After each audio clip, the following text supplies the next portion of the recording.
Poppy seed, पोस्त या खसखस, ये ऐसा एक मसाला है, काफी सारे सब्जी के साथ इसका कॉम्बिनेशन बहुत अच्छी जाती है। तो आज मैं फूलगोभी के साथ पोस्त बनाती हूँ, बहुत ही टेस्टी होती है। वेलकम टू माय चैनल हान विद कुकिंग। तो चलिए शुरू करते हैं। रेसिपी अगर पसंद आएगी तो मेरे चैनल को लाइक, शेयर और सब्सक्राइब जरूर कीजिएगा। इसको बनाने के लिए मैंने फूलगोभी लिया, उसके फ्लोरेट को छोटे छोटे टुकड़े में काट लिया, डंठल पार्ट को मैंने हटा लिया, उसको फेंका नहीं है, खिचड़ी में डाल दूंगी। एक आलू लिया, छोटे छोटे टुकड़े में से काट लूंगी, पर ये कंपलसरी नहीं है, मैंने सिर्फ वॉल्यूम बढ़ाने के लिए आलू लिया। प्याज लिया, प्याज को भी छोटे टुकड़े में काट लेती हूँ। आलू और प्याज को मैंने छोटे टुकड़े में काट लिया। यहाँ 3 चम्मच खसखस को हरी मिर्च के साथ मैं पेस्ट बना के रखी हूँ। कढ़ाई में मैं 2 चम्मच मस्टर्ड ऑयल डाल दिया, गरम होने देती हूँ तेल को। पहले फूलगोभी को फ्राई कर लेती हूँ, तो फूलगोभी को डाल देती हूँ। फूलगोभी को यहाँ अच्छी तरह से ब्राउन करके फ्राई करना है। फ्लेम को मैंने लो कर दिया और टिल्ट करके कवर कर देती हूँ और बीच बीच में इसे चलाते रहूंगी और फूलगोभी को अच्छी तरह से फ्राई कर लूंगी। मैंने बीच में 2-3 बार खोल के इसे चला दिया था। फूलगोभी मेरा ऑलमोस्ट फ्राई हो चुका है, कलर भी ब्राउन हो गया है। एक को मैं चेक कर लेती हूँ, ये ऑलमोस्ट कुक भी हो गया है। तो अब ये फूलगोभी को मैं तेल को थोड़ा सा ड्रेन आउट करके बाहर निकाल लेती हूँ। इसी तेल में 1 चम्मच कालंजी डाल दिया। अब आलू को डाल दिया, साथ में प्याज को भी डाल देती हूँ। सेपरेटली भी आप फ्राई कर सकते हो।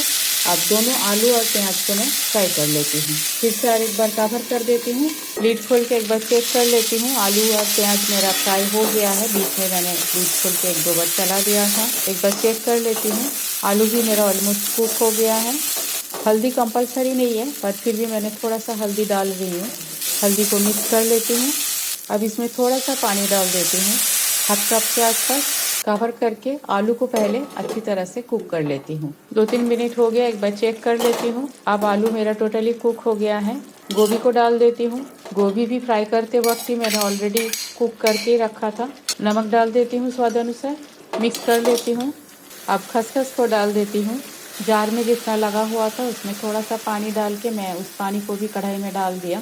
अब फ्लेम को हाई कर दिया और खसखस को अच्छी तरह से आलू, गोभी और प्याज के साथ मिक्स कर लेती हूँ और सब्जी को ड्राई कर लेती हूँ। फूलगोभी का पोस्त मेरा बनके ऑलरेडी तैयार है। गैस बंद कर दिया और थोड़ा सा स्टैंडिंग टाइम देती हूँ, उसके बाद सर्व करती हूँ। फूलगोभी का पोस्त मेरा बनके तैयार है। रेसिपी अगर आपको पसंद आई तो मेरे चैनल को लाइक, शेयर और सब्सक्राइब जरूर कीजिएगा। दाल चावल के साथ ये बहुत ही अच्छी लगती है। बंगाल कुजीन से रिलेटेड ये डिश है। थैंक्स फ्रेंड, मेरे वीडियो देखने के लिए। आगे भी बने रहिए। होममेड सिंपल रेसिपी मैं अपलोड करती हूँ, पसंद आई तो अपने फैमिली और फ्रेंड्स के साथ भी शेयर कीजिएगा। और न्यू व्यूअर्स के पास मेरा रिक्वेस्ट है, अगर आपको रेसिपी पसंद आई तो मेरे चैनल को सब्सक्राइब जरूर कीजिएगा। आज यहाँ तक ही, मिलते हैं कोई और एक रेसिपी के साथ। तब तक के लिए bye, have a good day.